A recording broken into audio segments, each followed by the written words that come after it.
Sandy had a little setback? He has. We just Luke Morfest wasn't. He got. He trained. What's today? Friday. So he trained Wednesday, and then we backed him off a little bit. Come off a little bit tight. They scanned yesterday. He's come out with a calf strain, so he'll miss a number of weeks. I'm not sure exactly how many, but we'll keep you updated. Yeah, so that's accurate. Do you consider putting a line through him for the season? No, I think it might be a 2 or 3 week injury. So it's disappointing for Aaron, it's disappointing for us, but that's just the way it goes sometimes. Is there anything? Have you thought about whether he should go on? Have you had that conversation? No, I haven't had that conversation. Is there anything to gain from him playing again this year? Well, it's not something I thought about. We just got it yesterday. We always try and rehabilitate our players to get back to play. So my understanding is he can rehabilitate and get back to play. So that would be the aim. Sean Darcy, his role now, is he set to go this week? Yeah, he trained Wednesday. We're confident last week, although there was a little bit up in the air, but we expected him to play. So he erred on the side of caution, which is fine, and said he's feeling good, so he'll need to get through today's session. Is that the case with Andrew Brayshaw as well, Ross? So he can get through today's session? Yeah, we're confident he'll get through. Train, he's up for selection, and we've got a squad of 26 that will finalise post-training. We haven't done that yet. You need to get through, and we'll make some final decisions then. Stephen Hill in the same boat there. Yeah, everyone that's been added to the squad, so I think it's Ballantyne. You'll be able to help me. Ballantyne, Hill. Yeah, there's a couple around like that, yeah. Ross, what were your thoughts initially when the AFL proposed to trial something with those dead rubber games? What was your first reaction when you heard that? Well, I was having lunch with 14 staff members. Steve does a CEO catch-up, and we're just at the Gate Hotel, Bar and Bistro in Coburn. So Free meal on the way. they were very good supporters of our club.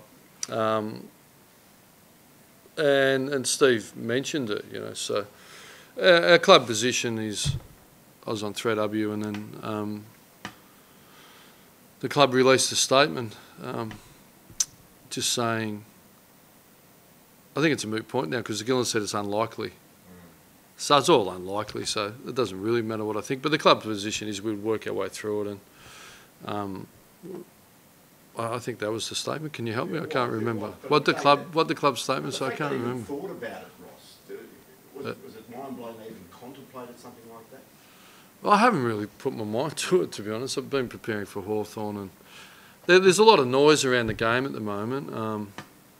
There's some great games of footy, as always, and I used to watch the winners on ABC, and used to go for half an hour, and you get 3 games in, and they used to cut to the best quarters then. But I think there's so much coverage now that you're going to catch a few of the games that aren't top shelf, and so it's a very difficult period seeing everything. But there's some great games,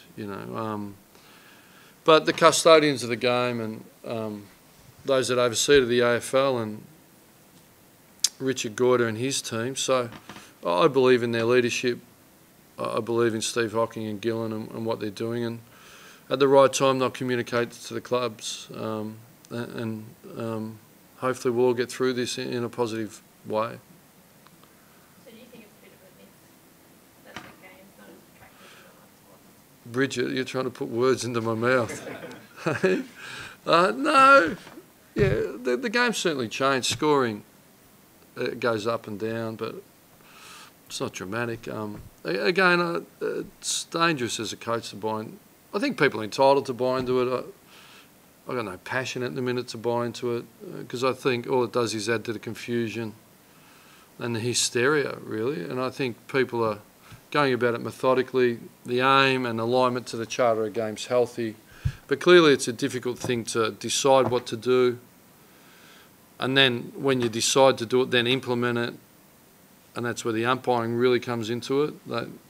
They need to get that spirit of the change right and be consistent with it. So there's lots of challenges, but you can't win. Damned if you do, damned if you don't. They look for longer trials and a methodical approach and run up the flagpole, and there's always going to be pros and cons and hysteria and support, and and when they do it over a short time frame off a short pitch, there's hysteria and all of that. So it's a very difficult situation at the minute. So I'd prefer not to buy into it. How close was Harley this week? Yeah, he'll play again. He'll play fully.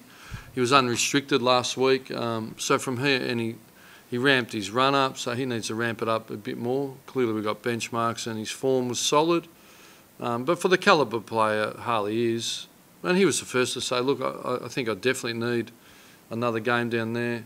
I need to improve my football. So that's coming from Harley. But we like the durability. We like he's stacked up another game and another training session. And so I think when it's coming from Harley himself saying I've got plenty of improvement with him, we always listen to our players. So he's a pretty good measuring stick. But he's certainly, I think on the back of this weekend, he'll certainly be more available in a conditioning sense than he has been. So if he gets through, be considered for the Derby potentially? We considered him this week, yeah, but his form, we need his form to get a bit better and his run to get a bit better. So at the end of the day, you pick yourself, you know. I don't think anyone thinks Harley's flying. He would be flying and we would leave him out. Doesn't make sense. So he's still working through it, but it's really building, so that's good. Is there more confidence in his body now, Ross, than there has been around the club? No, it's hard to put. It's not an exact science, to be fair, you know. But the bigger the body of work gets, and the longer it goes for in a positive manner, the more positive we become. So that's really important. But yeah. How do you look at the Hawks midfield this week? Obviously, Tom Mitchell's the guy that needs to be a Brownlow medal favourite, racks it up every week, kicks goals as well. Do you see him as their most dangerous midfielder? Well, clearly he's a great young player. He's been an astute trading in, you know. So they were a club that really built off a draft, but then they've been really proactive in free agency and trading to stay really relevant. You know, so, but then Burgoyne's been named, who's, you know, after international rules and watch him, he's a special player and great leadership for them. So you think they would muck around, name him, he'd play. And O'Meara's a special young talent, Western Australian as well. So it would have been nice if he'd come home. But so that adds to their mix. They're very flexible. A lot go through there, which they have for a number of years. Puopolo goes through, and Shields is a great player in my view. And their wingers, you know, Henderson's running hard up and down the wing and from the front half, and Isaac Smith got tagged against Carlton. So it's a real challenge, you know. They're a very good team. They've probably been more inconsistent than I'd like over the year, but their best is very good. But we'd like to think our effort was really strong last week, although we're on the back foot around the clearances and getting some penetration and some ground position. So if we can improve our clearance work and give our forwards some opportunity, we think we can challenge. You know, it'd be nice if Stephen Hill gets through and he can go through the midfield and really run out a halfback as well and complement Wilson and Ryan, those sort of guys. And we need Ed Langdon to bounce back and Brad Hill's starting to build in some good form. So we think, you know, we'll be right in the mix, but as long as our focus is win the ball well, tackle well, and try and move the ball in a manner that we can challenge them, that's what we're trying to do. Ross, does Matt Taberner play this weekend? Appeal? Yeah, he'll play Appeal. We thought about him but for a number of reasons, but it wouldn't be fair to him. So he's held together. Be nice that, I think there's 4 more after this one, is that right?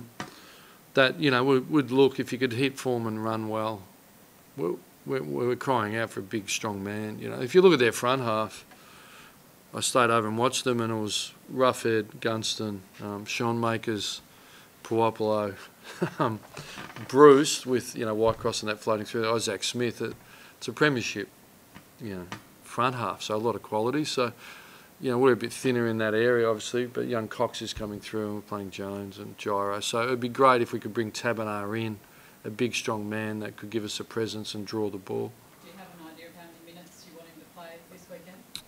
I could go to my email, I can't recall it, but, you know, he's a fit man. Because he's done so much work over a period of time, I don't know, 80 minutes, something like that. Do you give Bailey Banfield a job on Mitchell? Well, something we'd look at, you know. He's hard to stop. Barry Mitchell's son, he was a great ball winner, great player. He plays very much like his dad, like wins it, follows on, very active, big tank, really tough, smart. So he's hard to contain. Sometimes try and work off him, maybe contain him around the stoppage.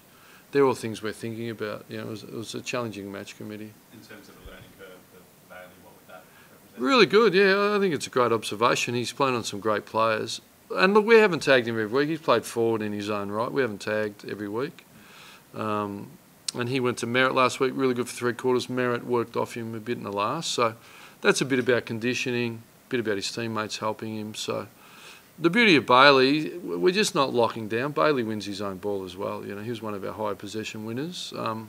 And that's a great attribute to have. Whereas Ryan Crowley was more of a lockdown and maybe push forward. So, you know, Shields for them has been a great role model. Go to someone, he's a chance to go to Lockie Neal and try and work off him, those sort of things. So, if Bailey could play on him, learn a fair bit, you know, Chera could go to him and learn. They're learning about body work and reaction and activity around the stoppage and running patterns. So, it's all part of the growth, yeah. Ross, there's a number of players in your team who have never beaten Hawthorn in a Dockers jumper. What messages do you give to those players, and do you pay much attention to the history? None, really, none. They've been a pretty good team. I think there'd be a few clubs that could say that. We beat them over here once. We've challenged them. We've been tight. Yeah, it's not something we've. Past results don't determine the next results, because if they did, Hawthorn won 3 in a row, no one would win the next premiership. So it's not about past results. And our young players are just looking at improving. They're excited. There's no grind here. They're excited they're playing senior football, and, you know, they get to play on really good players. Ross, is Nat Fyfe any chance for the Derby next week? No. He was aiming for a 4 to 5 week time frame. It's going to be longer than that. His best case is last 2. I think that's on our website, I think. Yeah, he did say 2 or 3 weeks, but there was talk he might be coming back earlier, but no. The infamous talk. Small town, big connections, Perth, isn't it? Eh? An important month for Ballas. Ross is coming back this week from injury, and no doubt he's looking at extending his time at Freo. Is it important that he delivers over the next few weeks? No, not something I thought of. I'm just staying in the moment, just week to week, day to day. We've seen with the rule changes, 2 days is a long time in football and trials, isn't it? Let alone a month. No, not something I'm focusing on. Just one more on Sandy. Do you think he could play next year? I know age is just a number. He turns 36, but given the way he plays, do you think he could go around? Again, it's not something I've turned my attention to. I'm not going to be discussing long-term futures of anyone on our list in a weekly press conference when preparing for a game. We'd like to be collaborative and respectful for all of our players. I don't think anyone would enjoy the potential when you've been a long-term professional player. You've got family and kids. And if I reverse that, you've been in the industry a long time. I don't think you'd like your potential manager sitting in and discussing your end coming to an end or not in a press conference. So you'd like it probably collaborative and private and respectfully, and so well, I assume anyway. So rather than have loved ones concerned and stressed on the back of press conferences and throwaway lines. So we'll go down the collaborative and respectful path. Ross, what can you do to get Cam McCarthy more involved, do you think? Yeah, well, it's about, it comes from training, he had some challenges over summer with his body.